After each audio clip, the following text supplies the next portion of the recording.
there's a concept in energetic NLP that's unique to energetic NLP. I always have to say that because it's not the high self.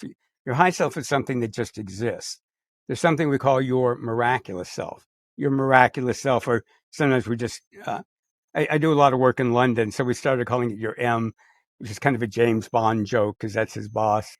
And what it is you create your M when your spirit, with its vast perspective, and your deep inner human wisdom become aligned and work together to guide you, nurture you, heal you, and help you manifest your heart's desires. And sometimes people go, well, don't they automatically work together? And the answer to that is absolutely not. Sometimes they do, sometimes they don't. Hello and welcome to Get Yourself Optimized. I'm your host, Stephan Spencer. It is my pleasure to have Art Giser with us. Art is the creator of Energetic NLP, he's also an internationally renowned NLP trainer, intuitive healer, and as an NLP trainer for 39 years, Art's unique background includes NLP and spirituality, coaching, medical research, transformative and healing energy work, clairvoyance, and 2 empowerments from the Dalai Lama.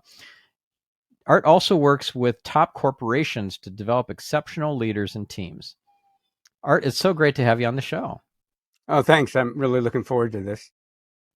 Me too. And we've known each other for a little while. We're in a couple of masterminds together, including Metal and JVMM, Joint Venture Mastermind. So it's great that we're finally doing this. In fact, maybe you could share a little bit about the kind of masterminds that you're in, if you want to maybe share a little bit of what was your intuition or feeling about joining a brotherhood like Metal, and because I've been in that since, I don't know, 2013 or something like that, 2014. It's been a while. It's a great group of men, and I've gotten so much value out of being in it. Just curious to hear what your take on all that is. Well, it was interesting for me because I would hear people talk about being in men's groups, and I'd always think, well, that's nice, but didn't resonate with me at all. And I was in some kind of networking program, and then this man, I had a couple of follow-up calls, and he goes, gee, you're in Los Angeles. There's this international group, and it started in LA, and a lot of the people in LA, and it's called METAL, Men in Entertainment, Technology, Arts, and Leadership. And he goes, I think you'd love it. There's amazing guys in there. I thought, okay, I'll check it out. And went to one meeting, and I was hooked. I mean, it's really interesting because a lot of times I think with groups of men, it either goes one way or the other. Either gets very testosterone-y or very overly sensitive, if you know what I mean. Metal, it's a very masculine group, but no knuckle dragging. The guys are smart. They care about the world. They don't approve of sexism stuff. I mean, they're just this great, talented, incredible group of guys. I've made some really good friends. In fact, I lead a program every week for them on using energetic NLP, and really quite amazing. I mean, I've really been impressed with the people I've met and who they are, what they're about in the world. The one thing I'll add is, like a lot of people in personal spiritual development, my programs are at least 80% women, which I'm grateful for. I love it.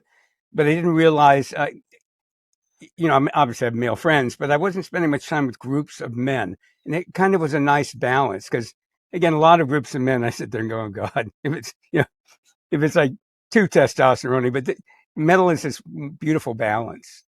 Yeah, I agree. I've formed some incredible lifelong friendships with folks in Metal, and they're very heart-centered folks. It's just a beautiful group of conscious, heartfelt men. Yeah, awesome.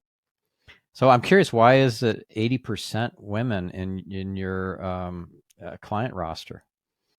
Well, it's funny because I don't know if you know Chris Steele. He's in metal, and he was attending some of my programs online. And he goes, I can't believe how many women you have in your groups. And he goes, why is that? And I'm going, because women are more into personal spiritual development. I don't know. If I was younger, I'd go maybe because I was cute, but I'm way past that. So no, I think there's just so many more women that are interested in personal spiritual development and willing to put the time into it and recognize the value in it. But otherwise, I have no idea. Maybe they're more closer to the creative force to because they create life, co-create life with God, and bring that new life into the world. I don't know. Yeah, one of my early teachers used to say, I don't know where he'd studied with like every metaphysical spiritual group in the world, so I don't know where he got this, but I don't have the numbers quite right, but he goes, men have 100 points of energy, and women have 149 because they create life, and they just are more likely to be in touch with that pure creative force. And I'm lucky. I mean, they're great. I'm lucky that my programs really attract wonderful people. I'm just so grateful for that. Yeah. So, what kind of programs, and are they group programs? Are you working one on one? Like, how does this work? This energetic NLP thing that's probably a mystery to our listener. Neuro-Linguistic Programming started in California, in Santa Cruz, California, actually at my university, the University of California, Santa Cruz, about a year or two after I graduated, which I found ironic. And at that time in psychology and psychiatry, they talked about like 5 years was like a minimum time to be in therapy. You know, five. There's an old Woody Allen movie where he's talking to his girlfriend and goes, "I've only been in therapy 12 years." You know, and the audience laughs. And at the same time, there were therapists who could get really rapid results with people. So the people who started NLP went, well, what are they doing differently? So they studied them and videotaped them. And this is when a video taping machine was about the size of a small refrigerator. So it was a big, it wasn't like pulling out an iPhone.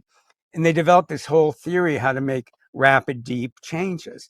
And at first it was therapeutic, and then they added in, it didn't have to be therapeutic. It could be just skills transference. How do we get better and better? So it can be about problems. It can be just for people like I'm sure most of your listeners, they were always looking for what's next. And I've been an NLP trainer since 1985. I studied with all the developers, had a couple of them as my mentors. I was really blessed in that field. But about the same time I was studying NLP, I started studying energetic healing, psychic development, clairvoyance.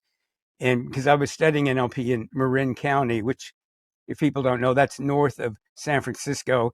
And in Marin County, if you throw a rock, you'll hit a healer, a therapist, a yoga teacher.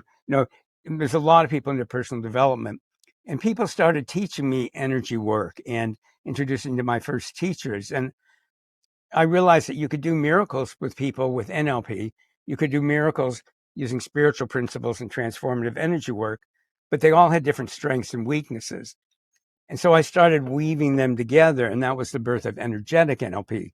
So Energetic NLP has the Neuro-Linguistic Programming, along with spiritual principles, healing and transformative energy work, and intuition development.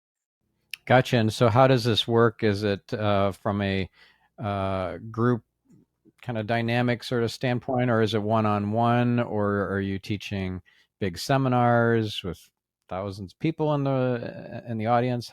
How does this transformation come about for the client? Well, other than the thousands of people, yes to everything you said. So one of my specialties and one of the things I teach people is remote energy work. So I do one-on-one work. I do recorded online on demand programs.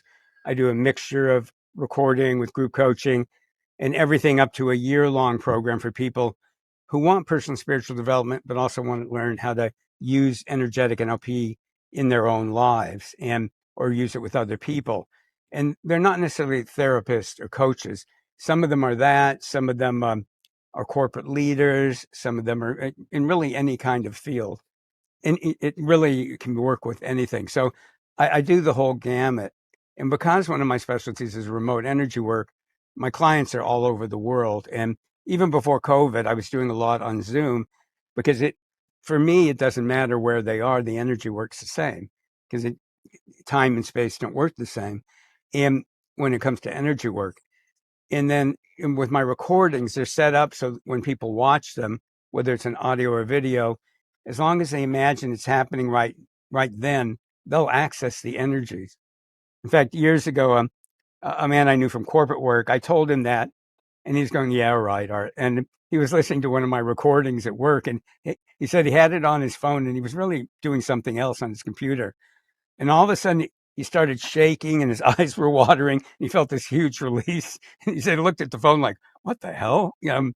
So I always have to warn people to never listen to Wait a anything second. I'm He doing looked at the phone and it was driving. 11:11 right when he was getting the transformation from your audio recording. That I don't know, but could be. I wouldn't doubt it.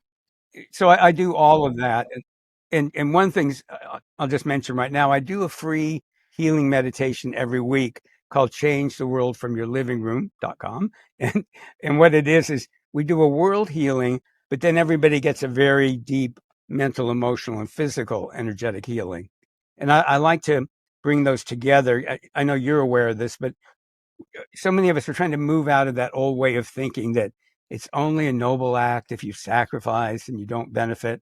I'd rather live in a world where, of course, sometimes you have to sacrifice, but when people are doing good things, I love it when they benefit. If somebody helps me and they benefit too, I'm all for it. So I like to combine it. So we do a world healing, then everybody gets an individual healing, and do those every Sunday. And they're free, of course. That's awesome. And we'll include in the show notes the link to that, as well as all the other stuff we're going to be talking about over the course of this interview. So I'm curious to hear, how do you give a presentation to a group of people where it's mostly one to many? It's not a lot of audience interaction. You just came back from speaking at Lilydale, for example, and I don't know how big the audience was, but I'm guessing it wasn't just a tiny group that you were somehow broadcasting or somehow leading them through a transformation while they're sitting in the audience and you're up at the podium, right? My main superpower is opening up other people's superpowers, clearing their blocks and opening up their abilities. And there's a concept in energetic NLP that's unique to energetic NLP. I always have to say that because it's not the high self. Your high self is something that just exists. There's something we call your miraculous self. Your miraculous self, or sometimes we just, I do a lot of work in London, so we started calling it your M, which is kind of a James Bond joke because that's his boss. What it is you create your M when your spirit, with its vast perspective, and your deep inner human wisdom become aligned and work together to guide you, nurture you, heal you, and help you manifest your heart's desires. And sometimes people go, well, don't they automatically work together? And the answer to that is absolutely not. Sometimes they do, sometimes they don't. So in every energetic NLP program, the first thing we do is help people create a miraculous self, which is really easy. And then for the rest of the program, they put their miraculous self in charge of what happens for them. So I bring in like a whole symphony of energies. Their miraculous self decides which energies it wants and what to do with them, what karma to release, spiritual contracts, unconscious programming, energetic programming, ancestral programming, and so on. And then their miraculous self gives them downloads to replace the limiting beliefs and programming with empowering beliefs and programming. So even when I'm working with 500-600 people, everybody's getting an individual experience. Wow. Do you think it's possible to do that on a podcast, or at least some aspect of it? Maybe help our listener to get to their miraculous self so they have that for the rest of their lives? I'd be thrilled to do it. Oh, let's do it. Let me just say, if anybody's listening to this while you're driving, either turn it off or pull over.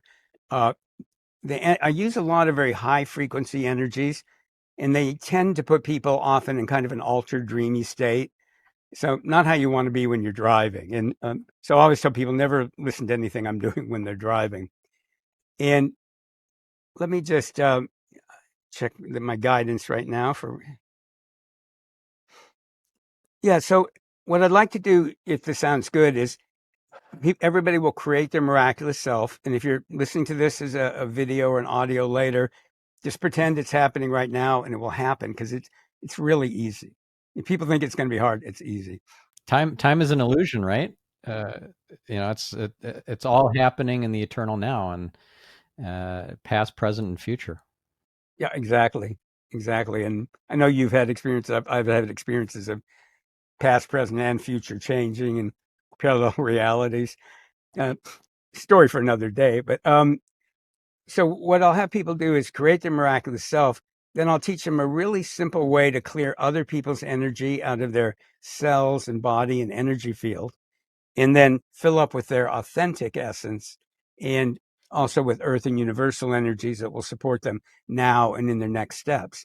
And once people know how to do this, again, super easy. Uh, Once they know how to do it, it's something you can do every day. It just takes a couple minutes. So does that sound good? Sounds amazing. I'm excited. Let's do it. All right. Um, so a couple of things. One is some energy and spiritual systems are about concentration and hard work. Energetic NLP is not one of them. It's the opposite.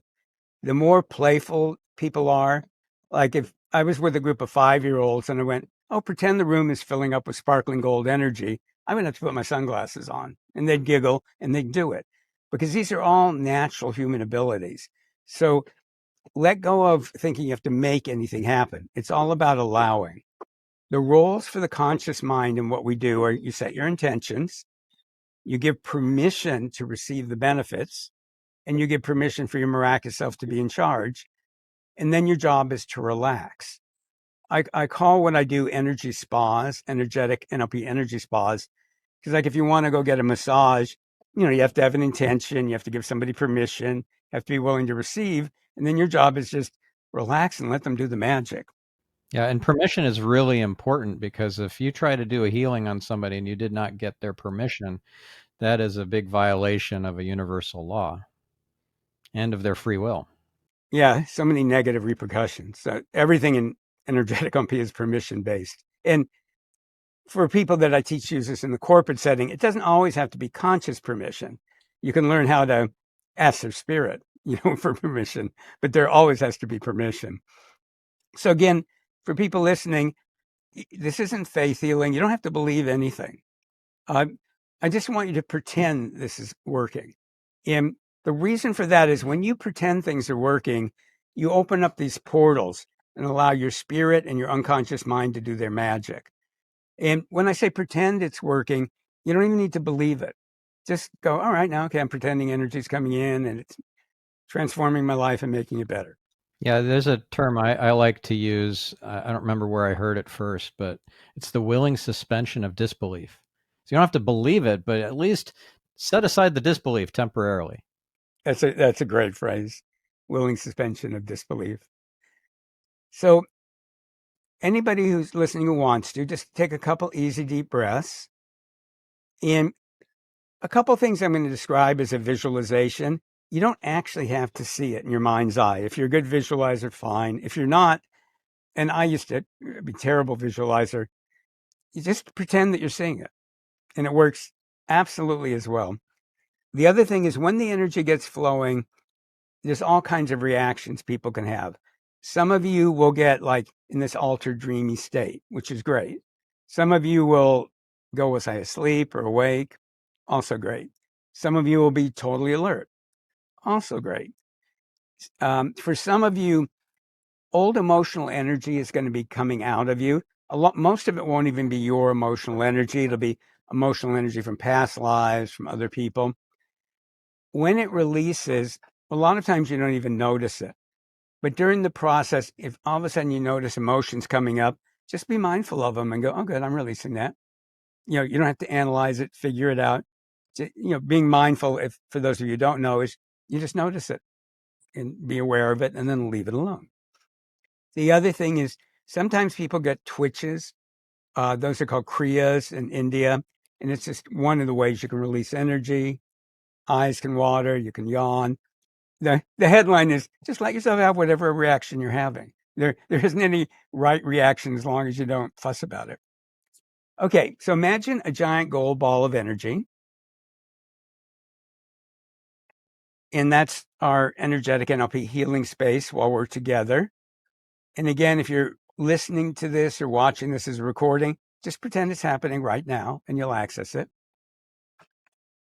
And let's imagine this giant gold ball of energy as a place of miracles and magic, effortlessness, space of transformation. It's a space where it's easy for your spirit and your deep inner human wisdom to guide you, nurture you, heal you, and support you.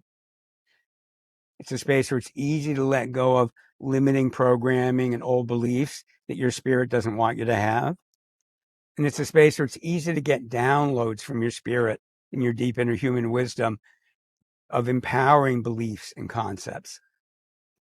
And by the way, that works best if you don't try to pick up on it when it's coming in. Just let it come into your energy field and you'll incorporate it. So, and depending on your own beliefs, you can ask for help for wherever you think help comes from. God, spirit, Allah, Jesus, Buddha, Atman, angels, deities, again, whatever you believe. All right.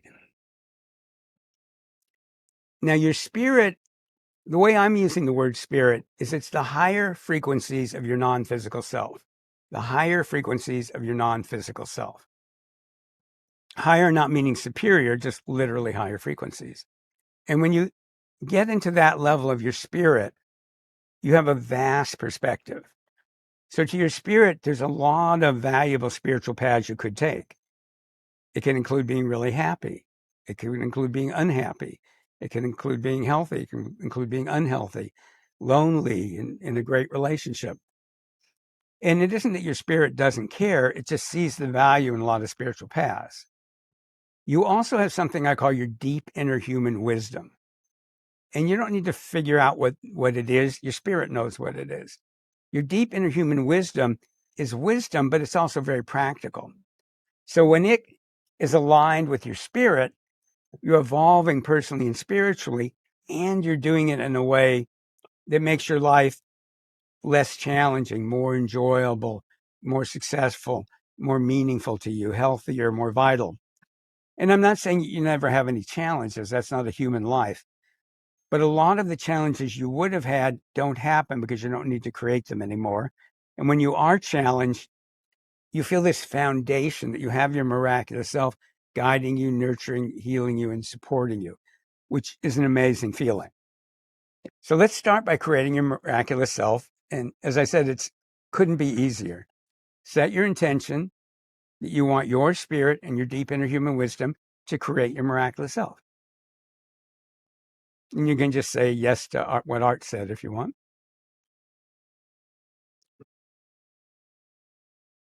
Give 100% permission for that to happen.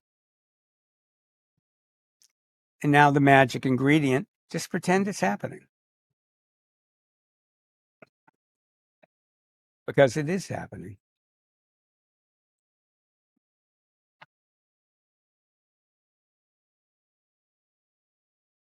Your spirit and your deep inner wisdom have a natural affinity for one another. They love to work together.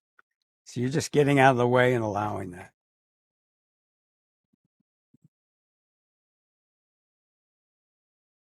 Take a couple easy, deep breaths. Remember, there's no effort involved.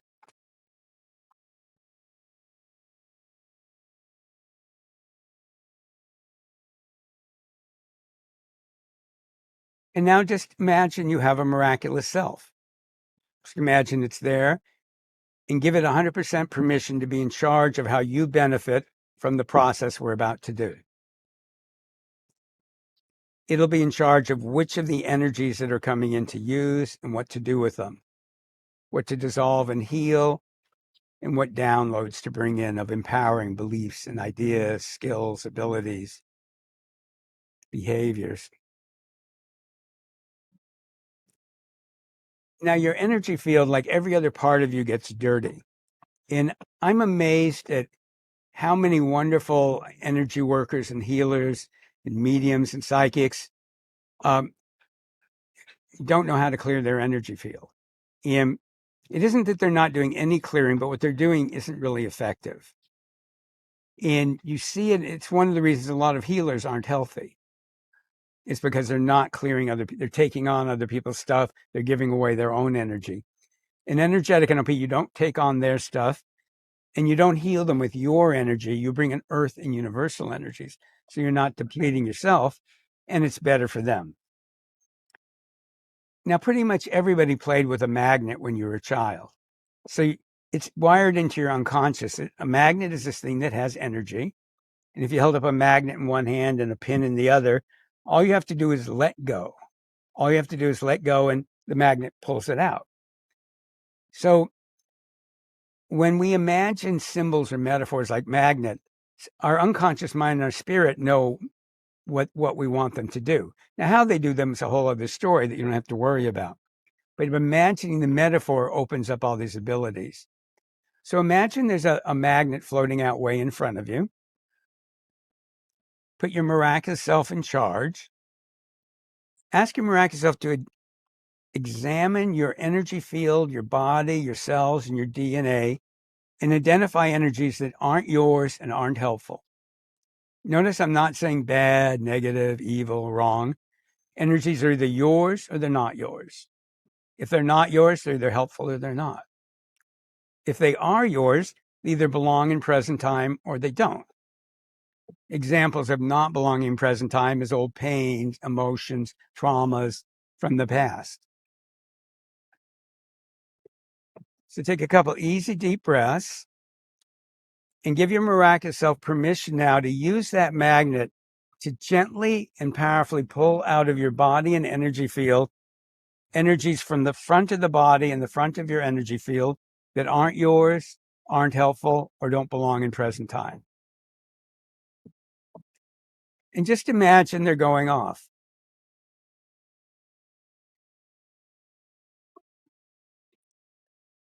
If you get into a tug of war with anything, just leave it alone for now. Later, I'll talk about what to do. Just whatever comes off easily.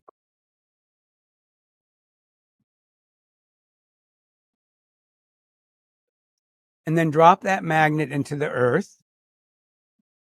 And imagine that the earth is recycling that energy, which means it either sends the energy back to whomever owns it, or if it's not good for them either, it just transmutes them into pure energy.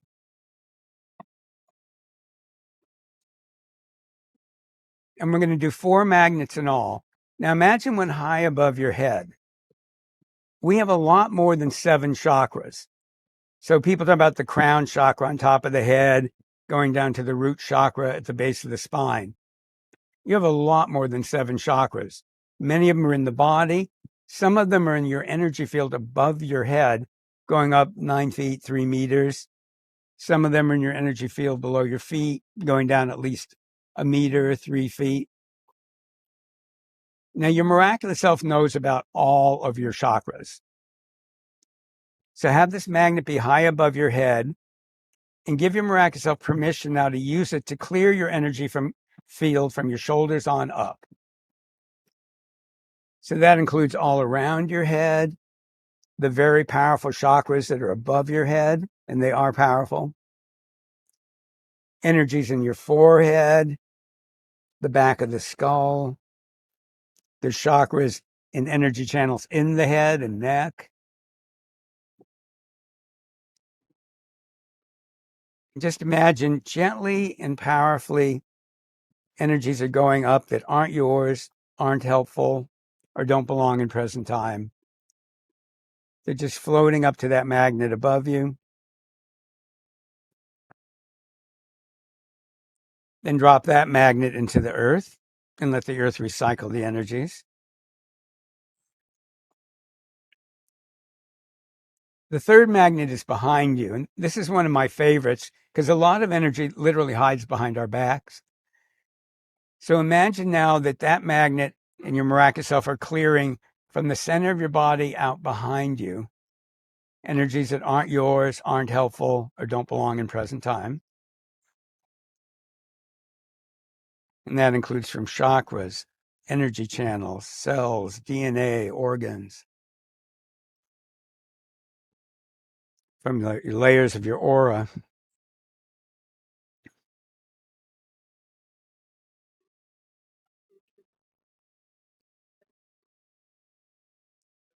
Drop that magnet into the earth, let the earth recycle those energies.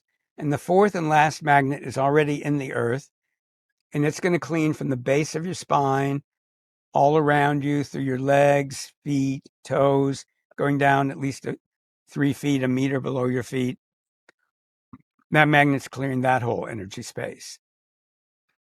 Chakras, energy channels, layers of your aura, cells, DNA, organs.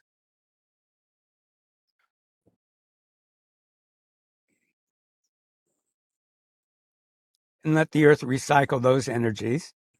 Now, anytime you clear energy, or really anytime you do any energetic NLP processes, you want to fill up, because there's space now in your body and energy field, and something will fill it. So we want to decide what that something is. So give your miraculous self permission now to fill you up with more of your authentic essence. And your miraculous self knows what that means. Let it just fill up your chakras, your channels, your aura, your cells, your DNA, your organs with your authentic essence and with earth and universal energies that will help you now and in your next steps in life.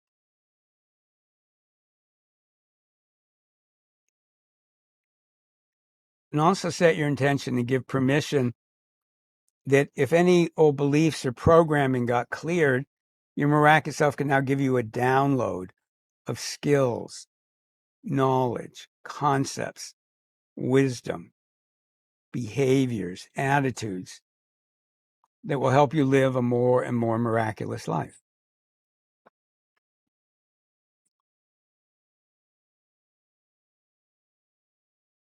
Just imagine that's coming in and just let yourself absorb it. Let it be easy, gentle.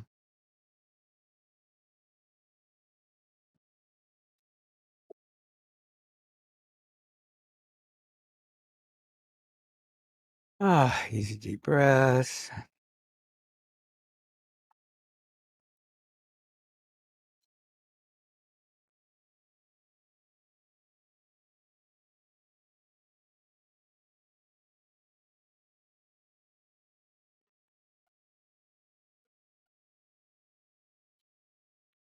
And then we're just going to bring in some more energy. I'm not going to explain it, but it's going to work with your miraculous selves to help you in a lot of different ways.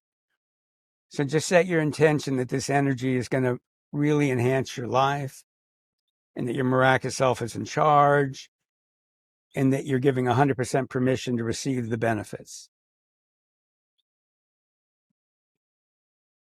If you're getting serious, force yourself to smile, relax.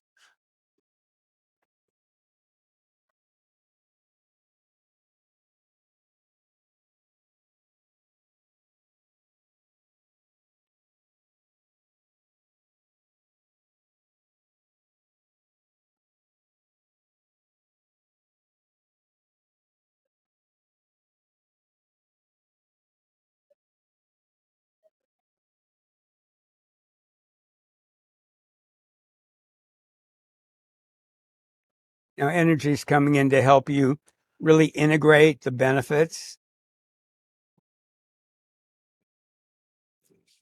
help you process the benefits.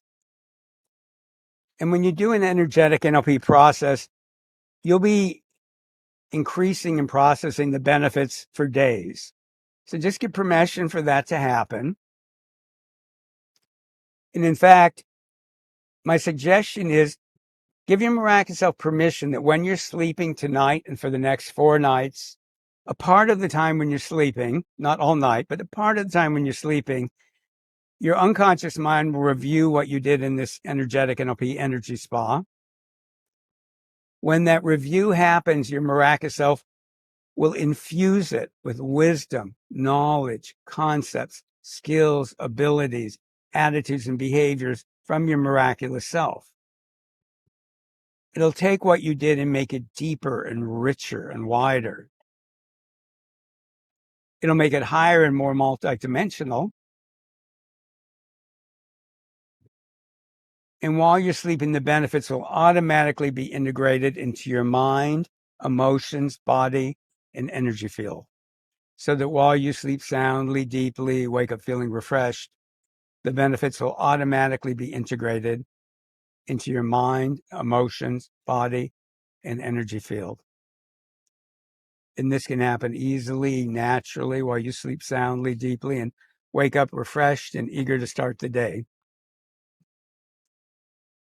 So go ahead and start lightly wiggling your fingers and toes and stretch and move a little bit.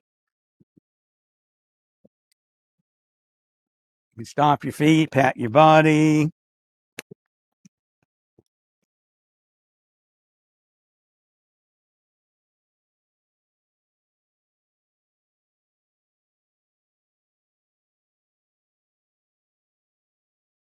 And let nice sparkling energy come in to help you become alert and ready for the rest of the day or evening or whenever you're listening to this.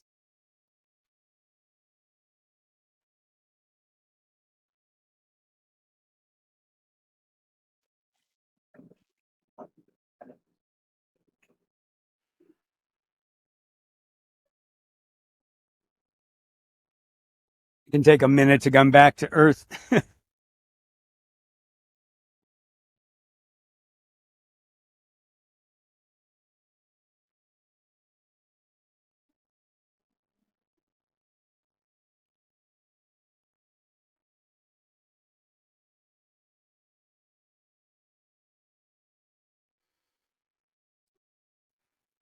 I don't know if you're speaking, but I can't hear you if you are.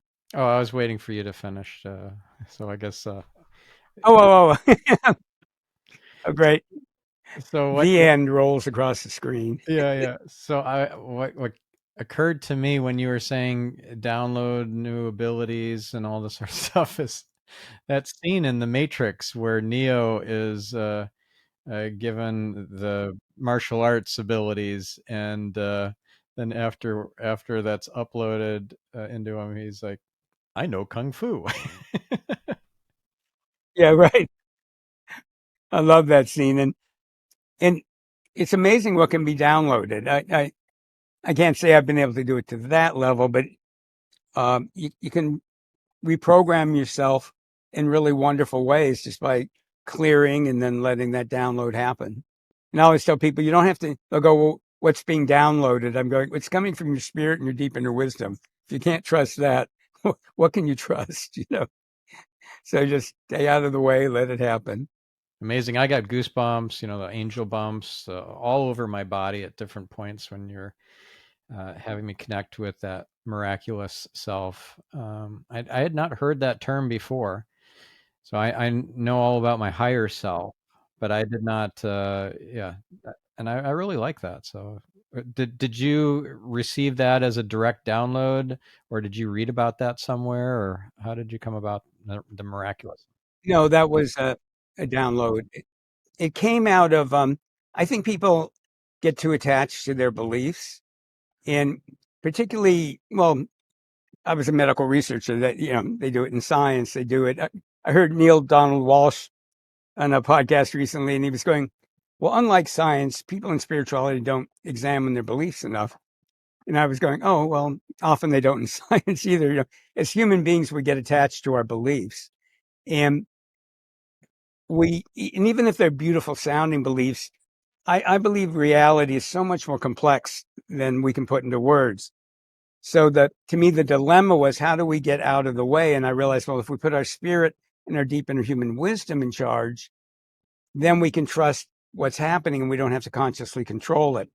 So it was a mixture of, I was thinking about it, but I think ultimately it was a download. It was.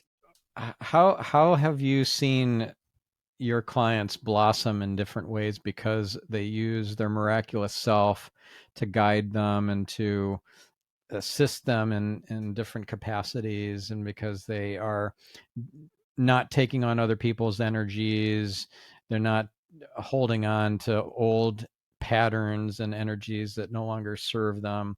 Like, what's happening in their lives? I'm imagining that it's quite transformative. Oh, it's huge. And some of the big things are, people are happier, they feel more confident when they're challenged in life. They feel supported and guided. Um, I, of course, can't guarantee this, but many people, their abundance goes way up. Relationships improve, or they get new relationships. One of the goals in energetic NLP is to have spiritual joy as part of the foundation of your being, so that even when life's very challenging, and you're not suppressing that it's challenging, when you go deep, you feel this joy, you feel this security, and it just gives you the strength to work with whatever else is going on in your life. A lot of people report that they've come out of different spiritual systems that were very strict and dogmatic, like this is the way things are, and you have to do this, and blah blah blah.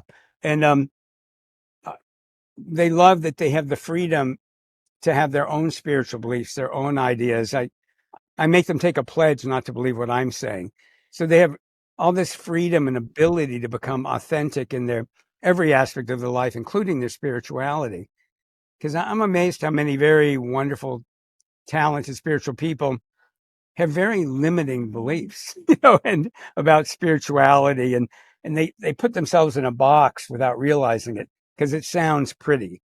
Well, and then, I don't make any health claims, but a lot of people tell me that they get miraculous improvements in their health and vitality. And that, of course, there's no guarantee on that. Not everybody gets that, but a lot of people do.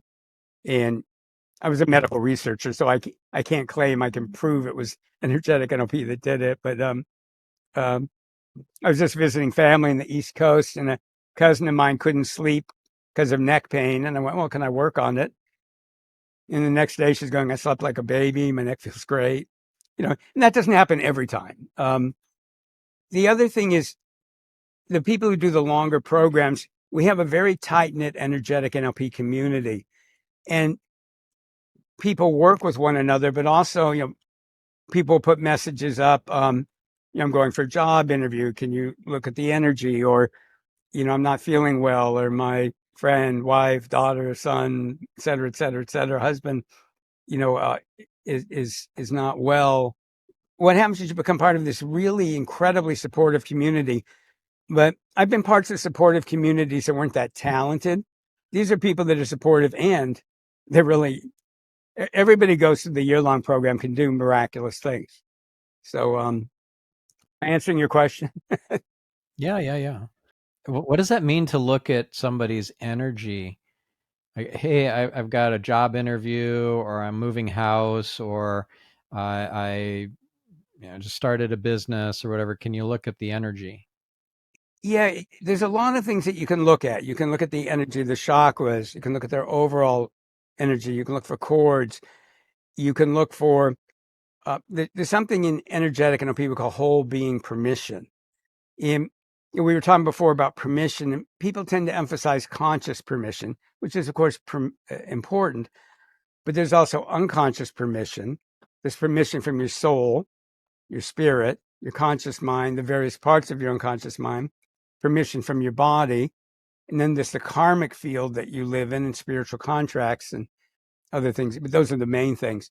And so we can look at, are any of those blocked? So sometimes the conscious mind wants one thing, the soul wants another thing, the spirit's fine either way, the unconscious mind is all over the place. And so we work on creating whole being permission alignment so that you're moving forward in life really aligned.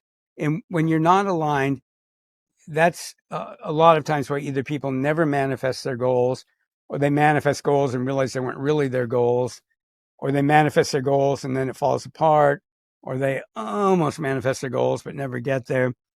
And when you have every part of you aligned, um, all of that goes incredibly better. So I imagine that this is something that is a common problem of lack of alignment, that people are uh, going after something that they think they want, but it's actually programming from society or their parents, or some external source, peer groups or whatever, or it's just superficial surface level stuff, and their soul yearns for something different, and so they subconsciously or unconsciously self-sabotage. Yeah, exactly. Self-sabotage, or they're like, you think of like the chariots from the old movies, and there's five horses and they're running five different directions, And and the thing is, we would say in NLP, your unconscious mind has parts. People talk about inner child work. It's more like inner children. And so, part of your mind might want a loving relationship. Part of your unconscious mind might be afraid of it. Part of your unconscious mind might feel unworthy. Part of it may want freedom more than anything else. So you have all these mixed messages that you're putting out energetically into the world. And then we go, gee, I wonder why things don't work, or they work and fall apart. So we do a lot of work on clearing what you said, the different programming, whether it's societal, familial, ancestral, past life. Is there karma in the way? Are there spiritual contracts in the way? Um, these are a lot. They're conscious limiting beliefs, because there's a lot of those too. Or is your body out of alignment in what it wants with what you think you want? So, like when I was young, I thought it was a good thing to bully my body. I just expected my body to perform. And I'll never forget the first time I realized I bullied my body. Didn't get enough sleep. Well, just perform. I would just expect it to perform whether I was taking care of it or not.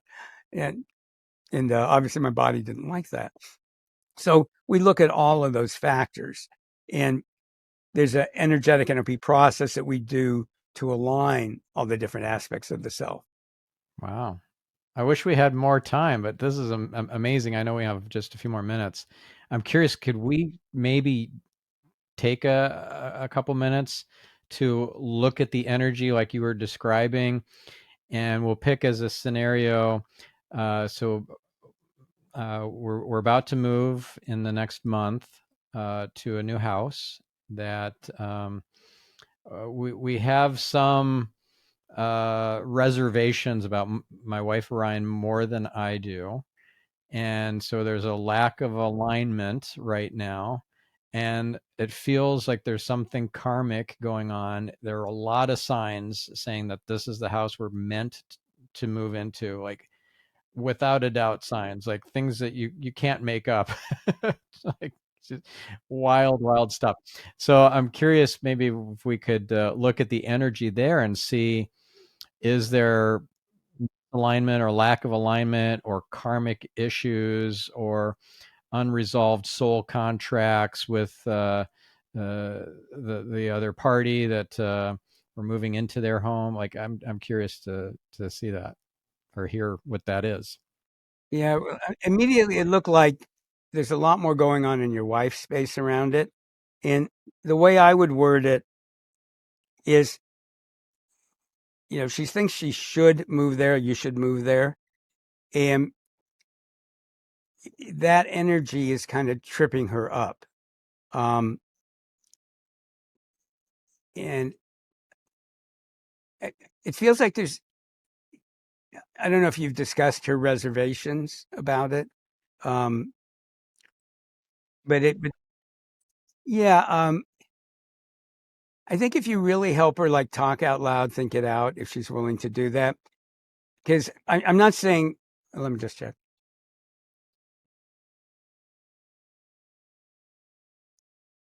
I'm not a fortune teller, but I think you guys will like living there a lot.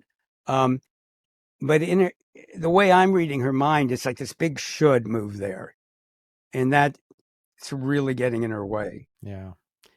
Should is the most violent word in the English language. Yeah, according to Marshall Rosenberg, the founder of nonviolent communication, he said that should is the most violent word in the human language. And yeah, that we should stop shoulding all over ourselves.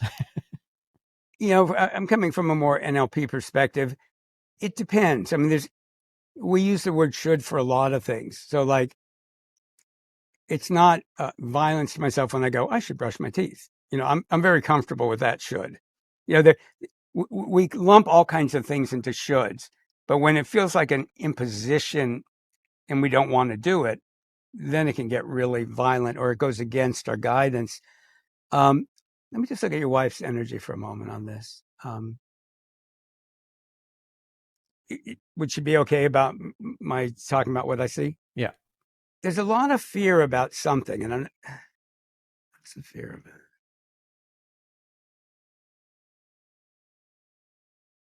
Is there some way in which it feels like she feels like there's going to be more expectations on her if she moves there? But I don't see why. Does that make any sense? Nothing pops for me as to why.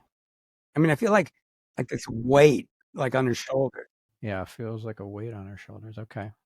Yeah, let me see if she'll let me clear a lot of that.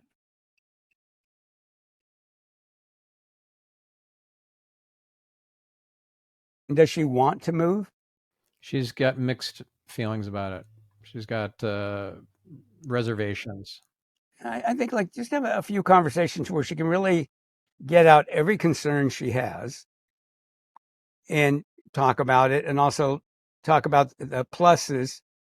And I think it will help her again, see what your own guidance is.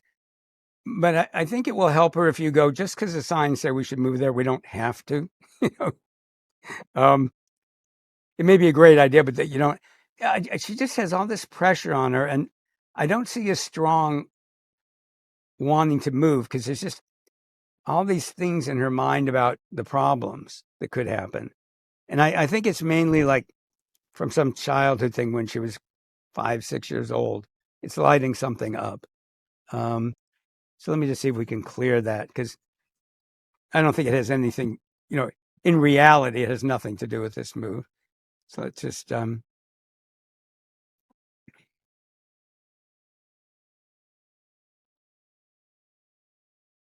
my mind, I'm inviting her to put her miraculous self in charge. And she seems like a really nice person. She is. I'm not surprised. She's amazing. Yeah. No, I mean, I just get a real good feeling. But she's really, I do a lot of work in England, and they have an expression, get your knickers in a twist. It's like she's somehow making this way bigger deal than it needs to be. I mean, moving is a big deal, but I'm trying to help her unwind all this. I'll be curious if it makes a difference, but let me.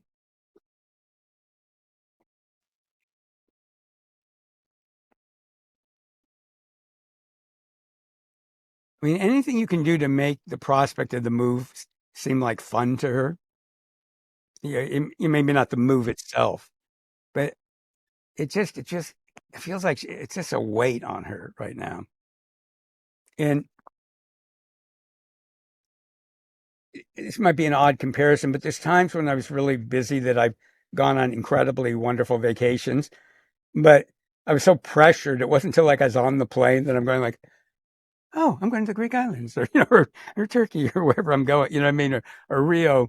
Um, but up until then, it seemed like a problem. Then it's like, oh, right, this is going to be fun. Um, she's brightening up a little bit. She's just made it into a huge problem. Um, Not that that's unusual. I mean, we all do that.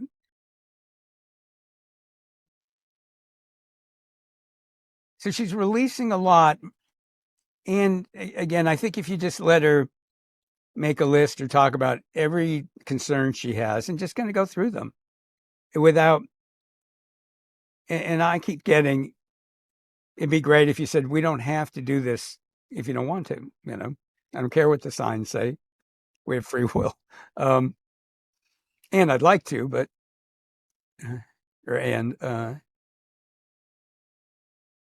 she's definitely easing up a lot. Yeah, I sense that too.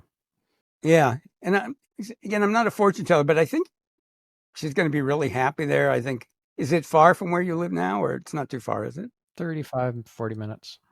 I actually think she's going to make some really nice friends that she wouldn't have made if she hadn't moved out there. You hadn't moved out there. Um, yeah, she's definitely, and I want to be clear, like I'm an expert at getting my own knickers in a twist. So it's not any kind of criticism. It's so easy to do, particularly around moves. Um, it does feel like a good move, and like I say, the signs are all indicating it. So many signs. But I think if you just kind of help her go, we don't have to do this. It's not a should. It's a potentially wonderful opportunity with the pain in the ass aspect of any move. And I can make sure that she knows that I will be very helpful with the move itself, that it's not going to all land on her shoulders. I'll be packing too, and I'll be making plans and setting things up and finding new different vendors in the area and all that. Yeah. Yeah, and again, I that's where I get if you're just going to go through everything, I call them Uggs, everything that you go Ugg, and just have a sense of like what you'll do, what she'll do, that, and um,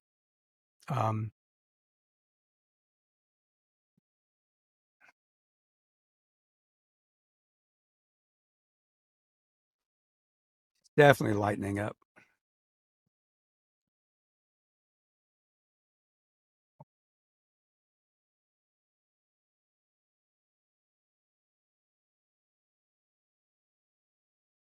And I do get a sense of her spirit definitely thinking it's a good idea going there. Not a have to, but a great idea. Great. You'll have to let me know how she's doing. Yeah. Thank you. Thank you. This is fabulous. Yeah, and just a little bit for your energy on it.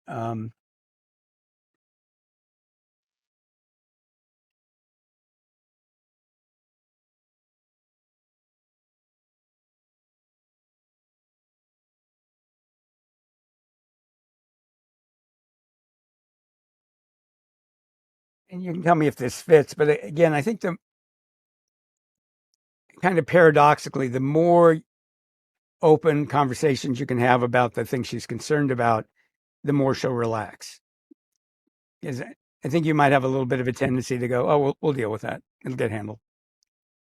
I don't know if that fits, but yeah, that's the way I would describe it. I like solving problems, and I need to do more of the listening, not immediately try to solve everything. That's Thank you. That's where I was going. Years ago, I did some groups for people who wanted to quit smoking, and my mentors in NLP had developed a really good program. And this one woman in the group, she was dating one of my cousins, and she's quitting smoking while the company they're working for is going bankrupt, and they're all losing their jobs and all this. Um, and my cousin's name is Jim, and she's talking about what's going on. She goes, and Jim was so wonderful. He didn't try to solve any problems. He just listened. And I'll bet my eyes were that big. This was many years ago, like, oh, sometimes people want you to just listen, because I'm a problem solver like you. So it was like, oh, that makes sense of so many different experiences. So yeah, I think she just needs to be listened to, and then, kind of gently looking at, well, how we could deal with this if that happens. Um, she's a good problem solver too, though, isn't she? Yeah, but she doesn't feel listened to enough by me, so this was a good reminder. Yeah, no, I'm glad you're saying it that way, because I was kind of gently getting there. But yes, she needs to be listened to on this, and and know that if she really doesn't want to, you don't have to do it. She doesn't have to do it. Um, and then I think she'll relax a lot more. Well, you've got amazing abilities. It's not just a modality that you're teaching or something. You are you're connected. You're really connected. Thanks. And let me just say to anybody listening, everybody can do it. It's not even hard. You need good teachers, and you need to put some time into it, but it can be easy and fun. I used to be afraid, like, oh, I wasn't one of those special people who would have all these amazing gifts. And then I realized I was one of those special people. And then I realized everybody was one of those special people. We all have amazing gifts if we choose to develop them, if we have that interest. Yeah, I remember hearing, I don't know, many months ago that everybody is psychic, and it's true. It's true. I didn't believe it necessarily at the time, or maybe I kind of intellectualized it. I didn't actually believe it in my heart yet, but now I totally get it. It's it's our birthright. Like we're spiritual beings having a human experience, as Wayne Dyer and many others have said. But it's more than that. It's just that this is a playground for us spiritual beings, and we have such incredible power that we have completely forgotten because it's by design to be that way, the veil of forgetting. But that is such a everything is malleable in this reality. It's all just this beautiful illusion, and to go against all conventional wisdom and logic and so forth, and create co-create with God miracles is part of what we're here to do. I love the way you described that. I'm totally aligned with what you said. And just a quick funny story about everybody being psychic.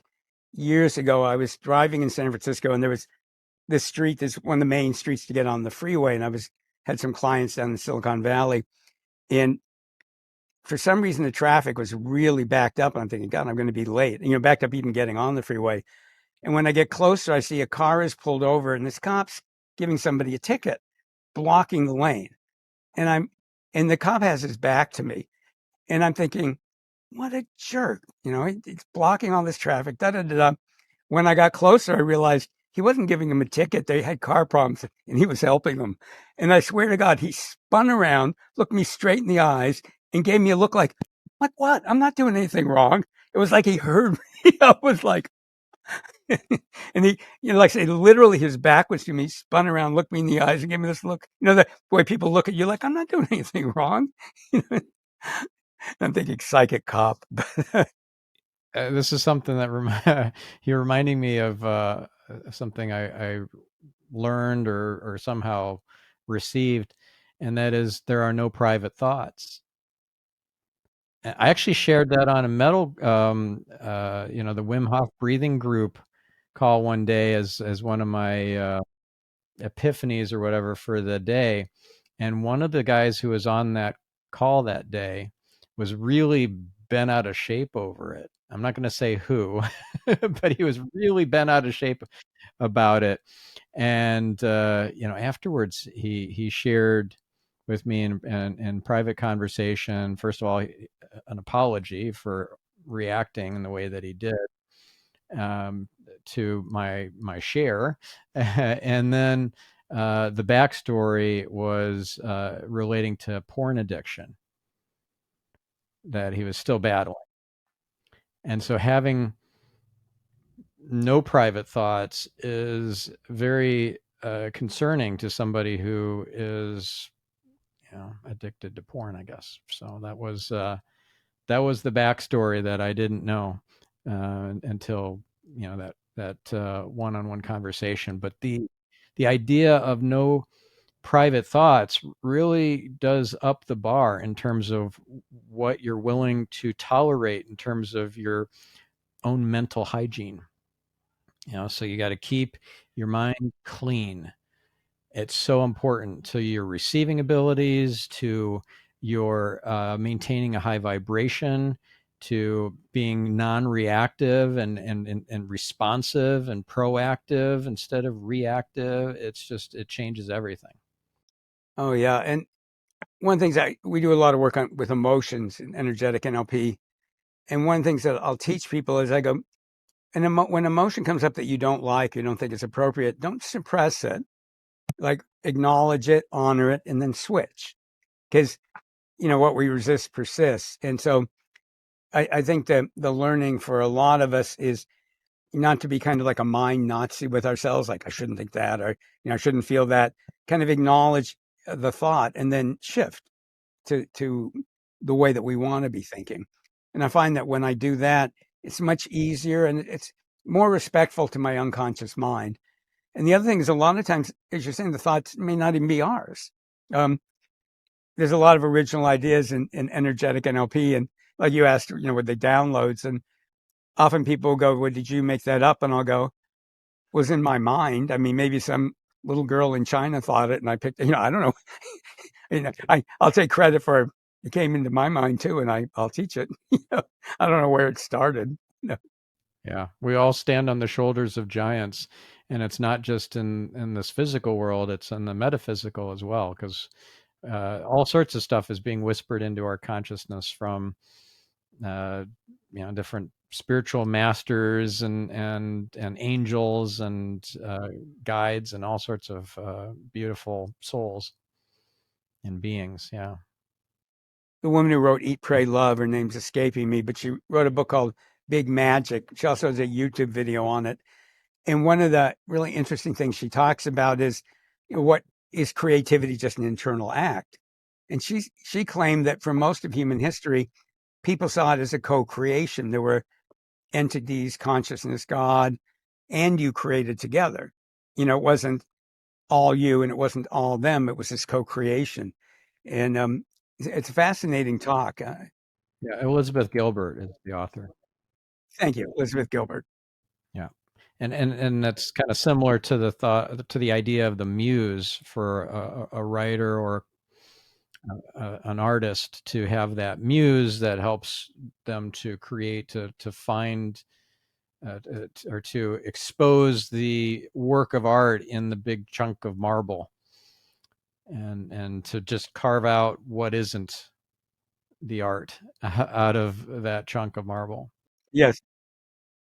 Well, there's a wonderful, she's a podcaster and writing coach, Debbie Dashinger. She talks about, when you're writing a book, and I'd been thinking about this ahead of time, but she clarified it for me.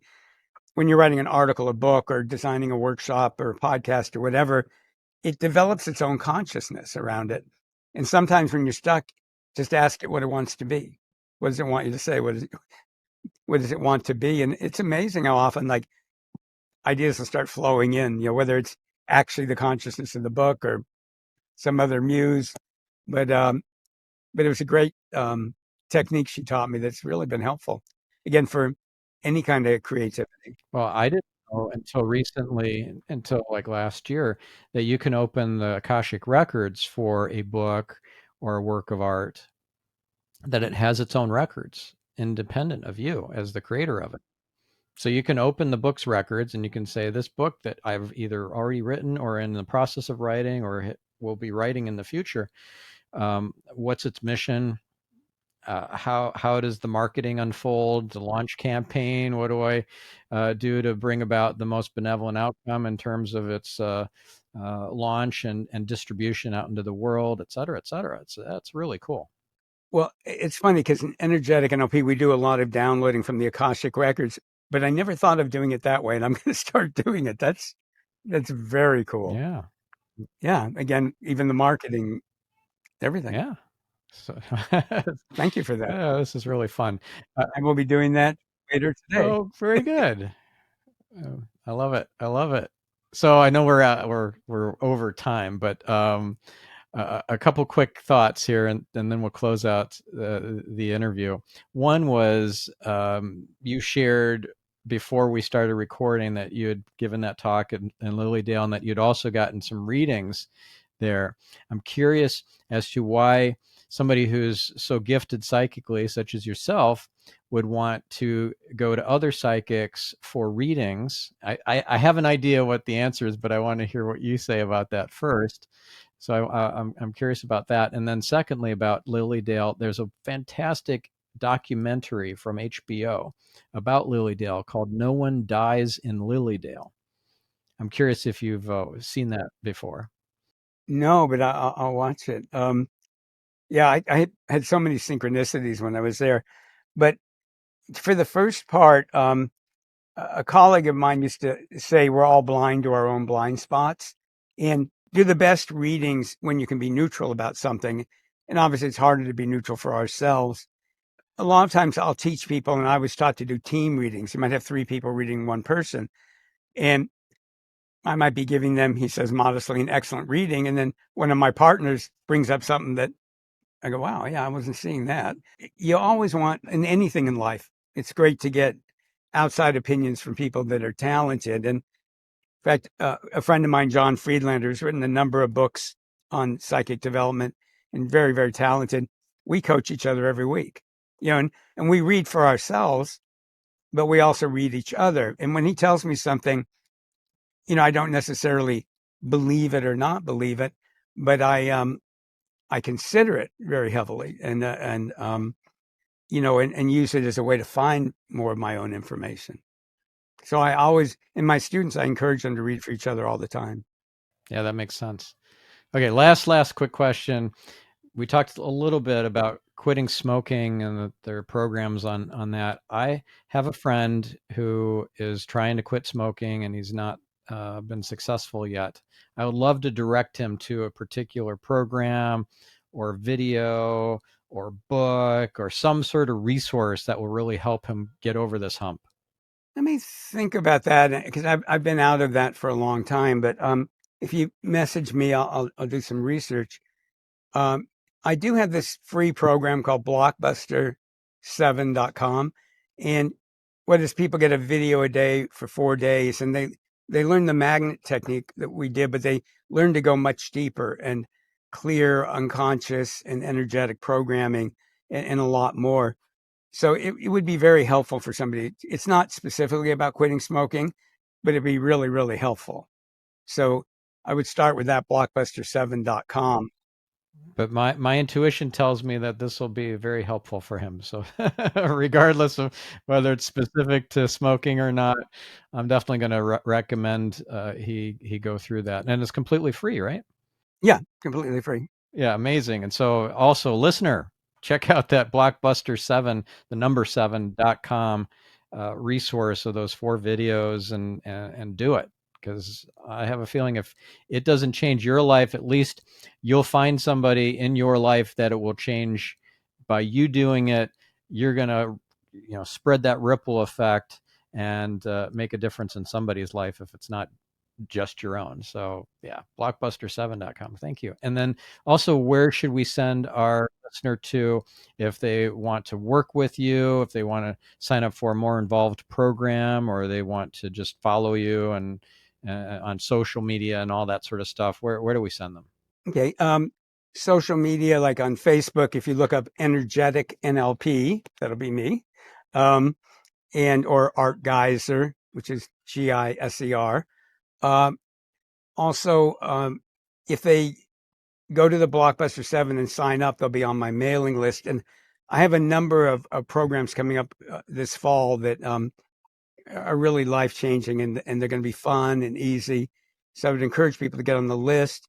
They can email me at support@energeticnlp.com, which is ENERGETIC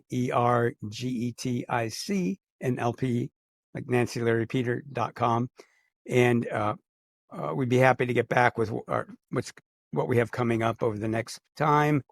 And the last thing I'll mention is that program I mentioned earlier, Change the World from Your Living Room.com. It's every Sunday morning, at least for the next few months, 10 a.m. California time. It's free, and it's a world healing and individual healing. And the feedback from it's been quite amazing about the difference it's making for people. And it's a mental, emotional, physical healing, spiritual healing. Awesome. Well, thank you so much, Art. This was just such a joy and pleasure and privilege to have you on. And thank you for using your amazing abilities to look into my energy and also to walk us through that powerful exercise of tapping into our miraculous self and bringing that into our conscious awareness and to now assist us on an ongoing basis. So cool. Thank you. Oh, you're very welcome. And such a pleasure to be on your show. And you have so many great podcasts. I've just listened to a couple so far, but I love the topics and the people. As you know, I know a couple of the people at least. And uh, keep up the great work in the world. I think it's a very special podcast. Oh, thank you so much. And yeah, you're doing so much to help heal and grow people in the world and to reveal light. So thank you for all you do. No, you're very welcome. And thanks everybody for watching. And thank you, listener.